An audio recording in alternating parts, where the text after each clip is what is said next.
Exercise 3.1 NCERT book. पहला question है, form the pair of linear equation in the following problems and find their solution graphically. पहला question दिया है, 10 students of class 10th took part in mathematics quiz. If the number of girl is 4 more than number of boys, तो हमें क्या बताना है, पहले हमें इक्वेशन बनानी है और उसके बाद हमें उसे ग्राफिकली सॉल्व करना है। तो हमने माना नंबर ऑफ बॉयज हमारे x है और नंबर ऑफ गर्ल्स हमारी y है। तो यहाँ पर देखो दिया है number of girls, number of girl की जगह हमने रखा y, इज माने इक्वल टू 4 मोर दिया है तो +4 किया, then the number of boys, boys हमारे x हैं। तो ये एक इक्वेशन बन गई। दूसरी इक्वेशन हम ऐसे बनाएंगे, क्वेश्चन में दिया है 10 स्टूडेंट्स ऑफ क्लास 10, क्लास 10 के 10 स्टूडेंट हैं। तो x और y, गर्ल्स और बॉयज को मिलाकर टोटल स्टूडेंट होंगे, तो दोनों को मिलाकर हो गया 10। दोनों इक्वेशन के लिए हम एक वो बनाएंगे, बॉक्स बनाएंगे। ये पहली इक्वेशन के लिए है और ये वाला सेकंड इक्वेशन के लिए है। x की वैल्यू ये रखी, यहाँ पर वैल्यू रखते जाओ, यहाँ -1 रखेंगे तो -1 और +4 हो जाएगा 3, 0 रखेंगे तो 0 + 4 इज 4, 1 रखेंगे तो 1 + 4 इज 5। सिमिलरली हम दूसरी वाली इक्वेशन में भी वैल्यू पुट करेंगे और y की वैल्यू निकालेंगे। अब हम इसे प्लॉट करेंगे। पहला है -1 पे 3, -1 पर 3 यानी ये वाला पॉइंट हो गया। नेक्स्ट है 0 पर 4, 0 पर 4 दिस वन। अगला है 1 पर 5 यानी ये वाला पॉइंट। इन तीनों को ज्वाइन करते हुए हम लाइन ड्रॉ करेंगे तो कुछ इस तरीके की लाइन बनेगी, ठीक है। नेक्स्ट है -1 पे 11, -1 पे 11 यानी ये वाला पॉइंट हो गया। देन 0 पर 10 ये वाला पॉइंट हो गया। नेक्स्ट है 1 पे 9 यानी ये वाला पॉइंट। इन तीनों को भी हम इस तरीके से बढ़ाकर मिलाएंगे, यानी ये इस जगह पर मिल जाएंगे। यहाँ पर हॉरिजेंटल एक लाइन, वो वर्टिकल लाइन ड्रॉ करेंगे और यहाँ हॉरिजेंटल लाइन ड्रॉ करेंगे और इससे हम x और y की वैल्यू निकाल लेंगे। जहाँ तक है यहाँ वैल्यू आएगी 3 और ये वाली वैल्यू आ रही है 7, यानी x की वैल्यू हमारी आई 3 और y की वैल्यू आई हमारी 7। x क्या था, नंबर ऑफ बॉयज, यानी बॉयज हो गए हमारे 7 और गर्ल्स हो गई हमारी, सॉरी बॉयज हो गए 3 और गर्ल्स हो गई 7। Question number 2, 5 pencils and 7 pens cost ₹50, whereas 7 pencils and 5 pens cost ₹46. Find the cost of 1 pencil and that of 1 pen. 1 pencil की हमने कॉस्ट मानी ₹x और 1 पेन की मानी ₹y। इक्वेशन बनाई, 5 पेंसिल दिया है, 7 पेन दिए, उनकी कॉस्ट 50 दी है। 7 पेंसिल और 5 पेन की कॉस्ट दी है 46। दोनों के लिए हमने ये टेबल बनाया। टेबल को देखो सॉल्व कैसे करेंगे। पहली वाली इक्वेशन है 5x + 7y = 50। हमें इस y की वैल्यू निकालनी है, तो 50 - 5x और इस 7 को हम कहाँ कर देंगे, नीचे कर देंगे। अब हम वैल्यूज पुट करते जाएंगे। मैं एक वैल्यू पुट करके दिखा रही हूँ, 5x की वैल्यू अगर मैं -1 पुट करूँगी अपॉन 7 तो ये 50 + 5 हो जाएगा, 55 डिवाइडेड बाय 7। डिवाइड करेंगे तो ये आएगा। इस तरीके से पूरा ये सॉल्व करेंगे, बाकी वैल्यूज भी निकालेंगे। सिमिलरली जो दूसरी वाली इक्वेशन है, इसमें 5y = हो जाएगा 46 - 7x। ये 7x को हम राइट में ले गए, अब ये 5 को नीचे कहाँ ले गए, डिवाइड में ले गए। अब सिमिलरली यहाँ पर वैल्यू पुट करी हमने, x की वैल्यू -1 पुट करी और नीचे 5, तो यहाँ हो जाएगा 46 + 7 डिवाइडेड बाय 5। इस तरीके से सॉल्व करेंगे इसे। हाँ, सॉल्व करने के बाद ये वैल्यूज आएंगी, इनका ग्राफ प्लॉट करेंगे। तो जहाँ पर भी ये दोनों ग्राफ एक दूसरे को मीट करेंगे, वहाँ से एक वर्टिकल लाइन और एक हॉरिजेंटल लाइन ड्रॉ करेंगे। तो x की वैल्यू हमारी 3 आएगी और y की वैल्यू हमारी 5 आएगी, यानी x की वैल्यू आएगी 3 और y की वैल्यू आएगी 5, यानी हमारी एक पेंसिल 3 रुपए की आएगी और एक पेन हमारा 5 रुपए का आएगा। एक्सरसाइज 3.1 का ही क्वेश्चन नंबर 2। अब हमें कंपेयर करके बताना है A1 upon A2, B1 upon B2 और C1 upon C2 की वैल्यूज़ को कंपेयर करके बताना है कि ये जो लाइंस हैं इनका जो सॉल्यूशन आएगा वो कैसा होगा और ये लाइन इंटरसेक्ट करेंगी कि कोइंसिडेंट होंगी या फिर पैरेलल होंगी। तो इसके लिए हमने पहले फर्स्ट पार्ट किया, इसमें ये A1 की वैल्यू, ये A2 की वैल्यू, ये B1 की वैल्यू, ये B2 की वैल्यू और ये C1 की और ये C2 की विद साइन लेनी है। ये वैल्यूज़ ये हमने लिख ली और हमने देखा कि ये और ये वैल्यूज़ आपस में इक्वल नहीं है। अगर A1 upon A2 B1 upon B2 के इक्वल नहीं होता है तो लाइन जो है वो इंटरसेक्ट करती हैं एक पॉइंट पर। सेकेंड पार्ट में भी हमने ऐसे ही किया, तीनों वैल्यूज निकाली। अब यहाँ देखा कि ये तीनों वैल्यूज जो है वो इक्वल है। कैसे इक्वल है, यहाँ पर 9/18 है यानी 1/2 हो गया, यहाँ पर भी 1/2 हो गया और यहाँ पर भी 1/2 हो जाएगा। माइनस से माइनस भी कैंसिल हो जाएगा, तीनों इक्वल है। दैट मीन्स लाइन्स जो है वो कोइंसिडेंट होगी। तीसरा वाला पार्ट है, इसमें भी हमने a1/a2 b1/b2 c1/c2 निकाला, जिसमें कि ये दोनों इक्वल हैं। ये भी 3/1, माइनस से माइनस कैंसिल, ये भी 3/1, लेकिन c1/c2 इक्वल नहीं है। तो ये हमारी लाइंस कैसे होंगी, पैरेलल होंगी। नेक्स्ट क्वेश्चन में भी हमें इसी तरीके से इन्हीं a1/a2 b1/b2 और c1/c2 को कंपेयर करना है और ये बताना है कि लाइन जो है वो कंसिस्टेंट होंगी या इनकंसिस्टेंट होंगी। तो इसमें भी हमने ये तीनों का रेशियो निकाला और देखा कि ये 3/2 आ रहा है और ये 2/-3 आ रहा है। That means they are not equal, that's why the lines are consistent. ठीक है। सेकेंड पार्ट इसी का, इसमें भी हमने a1/a2 b1/b2 c1/c2 निकाला और यहाँ देखा कि ये दोनों तो इक्वल है। कैसे इक्वल है, ये भी 1/2 आ रहा है, ये माइनस से माइनस कट गया, ये भी 1/2 आ रहा है, लेकिन ये इक्वल इसके नहीं आ रहा है। और जब इस तरीके की कंडीशन होती है तो ये इनकंसिस्टेंट होते हैं। नेक्स्ट वाले में हमें अपॉन में दिया हुआ है, हम इसका एलसीएम ले लेंगे और एलसीएम लेने के बाद हम a1/a2 निकालेंगे तो 9/9, b1/b2 ये 10/-10 और c1/c2 42/14 हो जाएगा।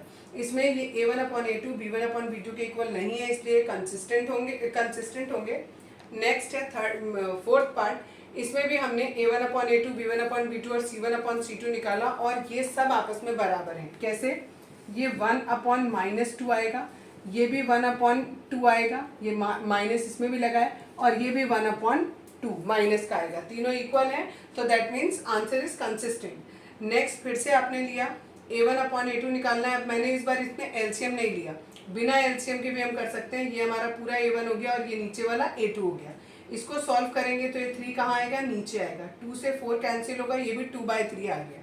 आगे b1/b2 भी इतना ही आया और c1/c2 को भी ये माइनस और माइनस प्लस हो गया। 4 के टेबल से दोनों को कट किया तो ये भी 2/3 आ गया।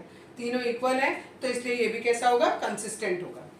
Fourth question, which of the following pair of linear equation are consistent or inconsistent, if consistent obtain the solution graphically. पहला पार्ट है, उसमें ये लीनियर इक्वेशंस दे रखी हैं, इनका हमने a1/a2 b1/b2 और c1/c2 निकाला। ये a1 यहाँ पर कोई नंबर नहीं है तो 1 हो गया, 1/2 आ गया। b1/b2 में यहाँ 1 है, यहाँ 2 है, ये 1/2 हो गया और ये 5/10 होगा, या आप ले सकते हो -5 -10। अगर हम दोनों को लेफ्ट साइड में लाते हैं, माइनस से माइनस कैंसिल हो जाएगा और ये आपस में कैंसिल आउट हो गए। तीनों की वैल्यू इक्वल आ रही है, इसका मतलब ये कंसिस्टेंट हुआ और इसके इनफाइनाइट मैनी सॉल्यूशन मिलेंगे। जब हम इसका ग्राफ ड्रॉ करेंगे तो पहले हम इसके लिए टेबल बनाएंगे। टेबल में ये वैल्यूज पुट कर करके हमने ये वैल्यूज निकाली और इसका ग्राफ ड्रॉ करेंगे। जो दोनों इक्वेशन है, क्योंकि ये कंसिस्टेंट है और इसके इनफाइनाइट मेनी सॉल्यूशंस हैं, तो दोनों का जो वैल्यूज आएंगी वो बिल्कुल सेम आएंगी और ग्राफ ऐसे बनेगा। आप इस लाइन के ऊपर आप जो भी पॉइंट लोगे ये सारे के सारे इसका सॉल्यूशन होंगे, इसलिए हम इसे कहेंगे इनफाइनाइट मेनी सॉल्यूशन, इसका आंसर है। सेकेंड वाला पार्ट दिया, सेकेंड पार्ट में यहाँ पर a की वैल्यू 1 हो गई, ये 3 है, ये -1 -3, यहाँ -8 और -16। इसको सॉल्व किया, माइनस माइनस कैंसिल हो गया, यहाँ पर माइनस माइनस कैंसिल, ये 1/2 आया। तो देखो ये शुरू के दो 1/3 है और अगला वाला 1/2 है। दैट मीन्स ये दोनों बराबर है और ये इसके इक्वल नहीं है, दैट मीन्स ये इनकंसिस्टेंट हुआ। नेक्स्ट थर्ड पार्ट हमने किया, थर्ड पार्ट में भी हमने ए बी सी तीनों की वैल्यू निकाली।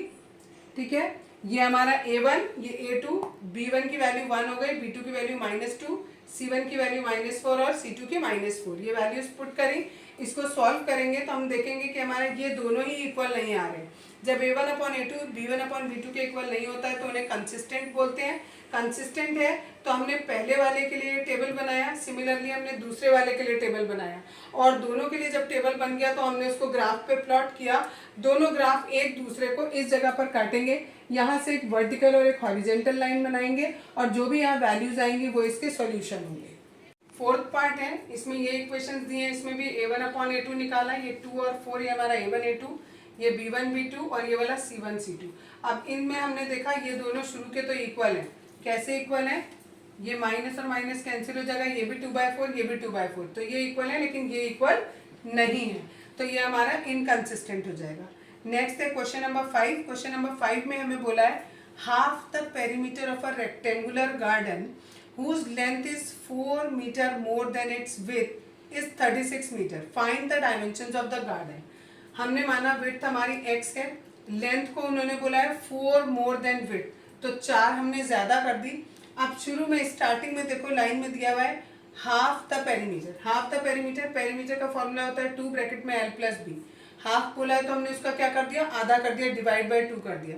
लास्ट में लाइन में लिखा है 36, यानी उसका आधा पेरीमीटर किसके बराबर है, 36 के बराबर है। ये 2 से 2 कैंसिल हो गया, l प्लस बी हमारा 36 दिया है।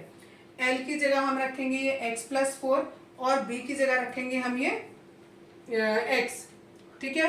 तो ये मैंने आगे पीछे रख दिया है, ये l प्लस ये l हो गया और ये हमारा b हो गया, और इक्वल टू किसके, 36 के।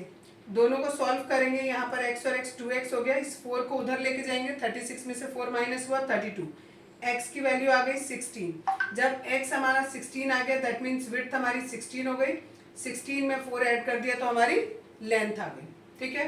Next question, question number 6, give the linear equation 2x plus, sorry give नहीं है, गिवन है, given the linear equation 2x plus 3y minus 8 equals to 0.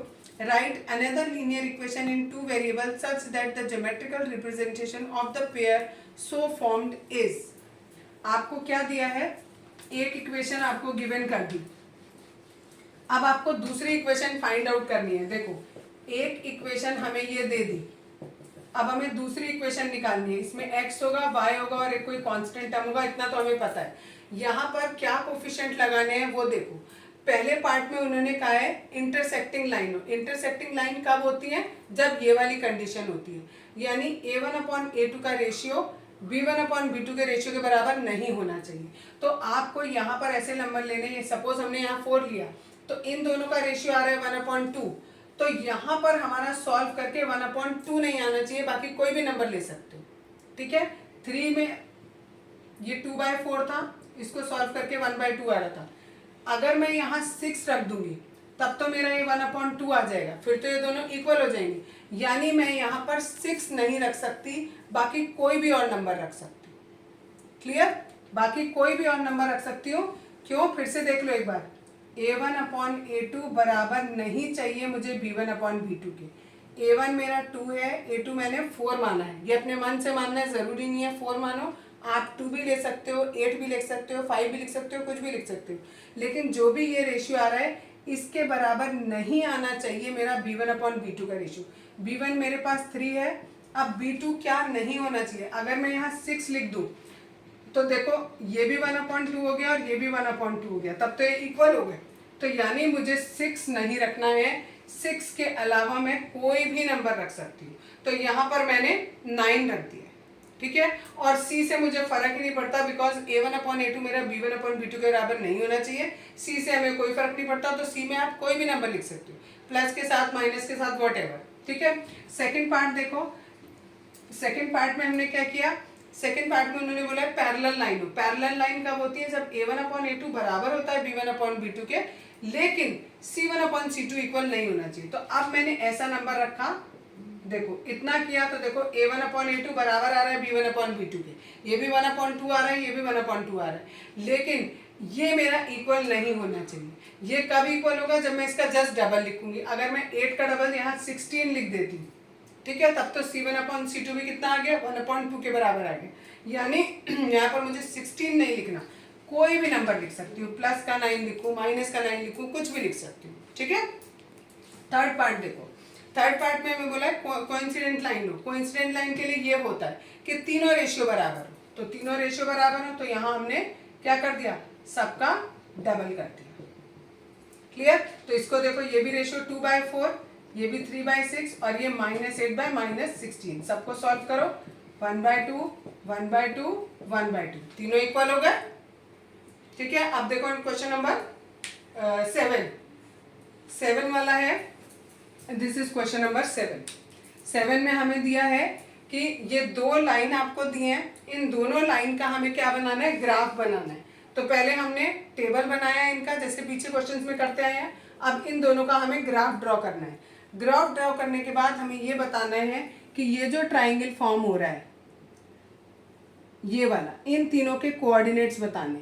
तो ये वाला -1,0, दिस इज 4,0, और जहाँ पर ये मिलेगा ग्राफ पे ऐसे वर्टिकल लाइन ऐसे ड्रॉ कर लेना, आपका आ जाएगा ये 2 आएगा, सॉरी दिस इज 3, ठीक है, 2,3 आ जाएगा।